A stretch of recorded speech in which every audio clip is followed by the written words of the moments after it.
Ngayon ho, mga bossing, puntahan natin itong si Rodante Marcoleta. Sabi niya kanina, it's Gagalaite si Rodante Marcoleta dito, mga kababayan. Talagang, ang pagkakaintindi ko ho talagang ayaw ni Marcoleta na magsauli yung mga diskaya ng pera.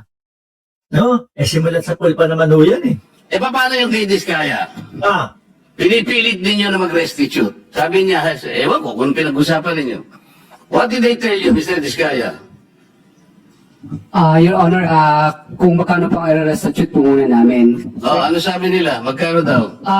Ako po, hindi ko po masabi kung magkano po. Kasi para sa akin po, parang kami po ang nanakawan.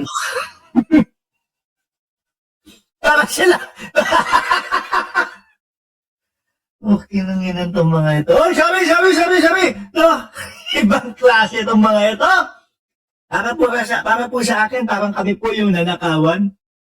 Diyos ko, Lord. Oh, sila pa yung nanakawan, Andyan na ang nilayasan ko sa Senate hearing kanina. Makikita ko pa rin dito. Sabi ni Annalyn Ando. Si Marcoleta ba? No, eto. Madami pa tayong Marcoleta. Parang ibig sabihin, parang modern day na pagnanakaw. Ibig sabihin, yung nakaw pa, siya pa magbibigay ng pera dun sa ninakawan niya. Parang ganun po. Sabi niya kanina, Malakas, matigas ang mukha nitong mga ito. Parang kami pa po yung ninakawan. No? Sige nga, Marcoleta, paano may pagtatanggal? it's a disagreement between the applicant and the DOJ. Did you agree that you restitute and Yung mga kababayan, doon pa lang magsisimula no? Doon pa lang nila makikita na ito bang tao na ito talagang makikipagtulungan, makikipag-ugnayan, at yung mga dapat sa kanya, hindi naman dapat sa kanya at dapat sa gobyerno para sa taong bayan, ay handa niya bang ibalik? Kumbaga, hindi mo na kailangan ng, hindi naman siya hindi mo kailangan, no? Kumbaga, parang kusang loob na ano yung mga ibabalik mo. Para mas tumindi, bumigat, yung sinasabi mo na makikipagtulungan at makikipag-ugnayan ka sa amin patungkol dito sa mga kaso na ito. Diba? any money to the DOJ? Wala pa pang maibibigay po.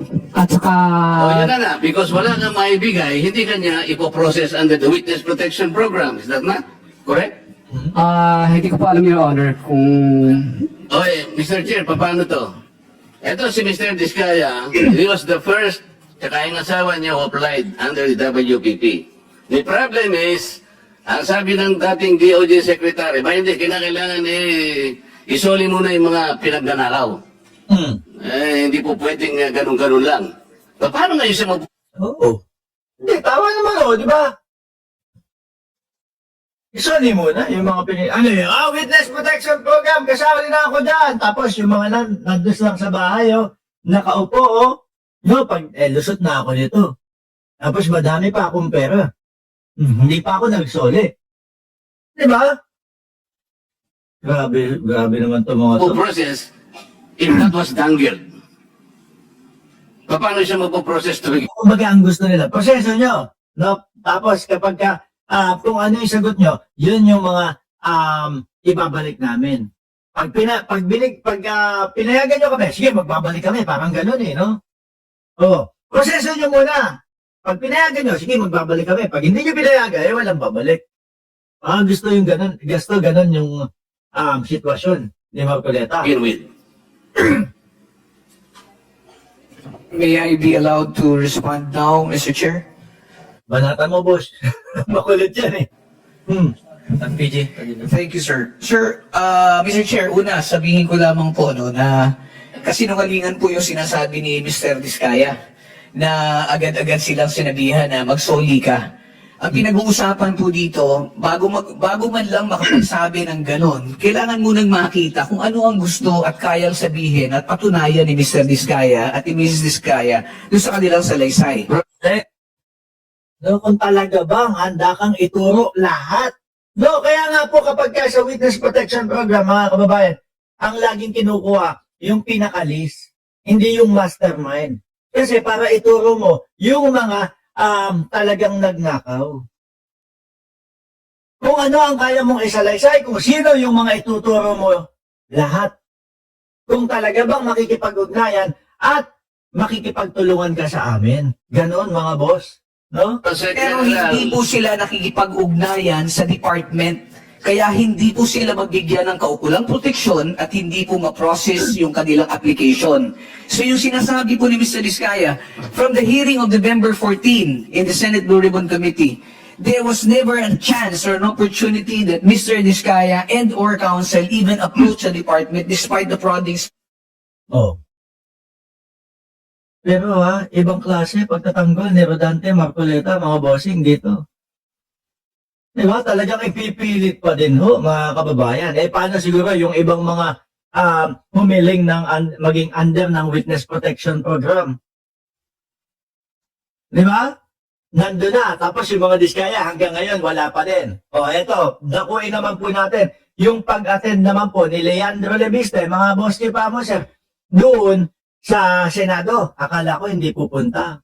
Pero pumunta ho, pautal-utal naman. Chairman, has the committee established how the list was acquired? Hindi pa. Nakapagkwento na ba si Congressman Leviste? Maybe know, Congressman Leviste, how you acquired the list?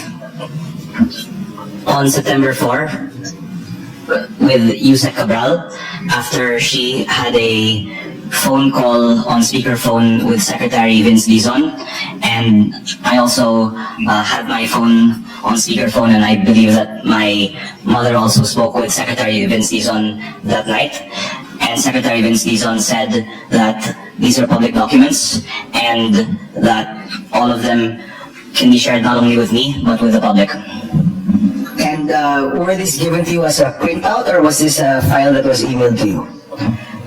The printout that I have sent there with a timestamp September 9, 6:03 p.m. was a hard copy, and I also got a soft copy of that printout from Medyo dito pa lang, nahihilo na ako doon sa sinasabi ni Lebiste. Siyempre, malaki ang pakinabang ng mga nagtatanggol sa mga kawatan. the office of Yusek Cabral, with Yusek Cabral present. Okay, so yung email na pinanggalingan nung listahan is from a government employee or from an official email of the DPWH? Soft copy was given to me, Sorry, USB ba or it was Yes. emailed to you? USB. Okay, so may binigay sa yung hard copy at may binigay sa yung USB with all of these files. Pero ang sabi, di ba, inagaw daw. Kaya nga meron silang patunay na nasaktan at nasugatan dahil sa paper cut itong si Yusek Cabral, mga bossing. Di ba? Yes, my USB was the one that got the files. Okay, so binigay mo yung USB mo kay Undersecretary Cabral at kinopya niya from her computer.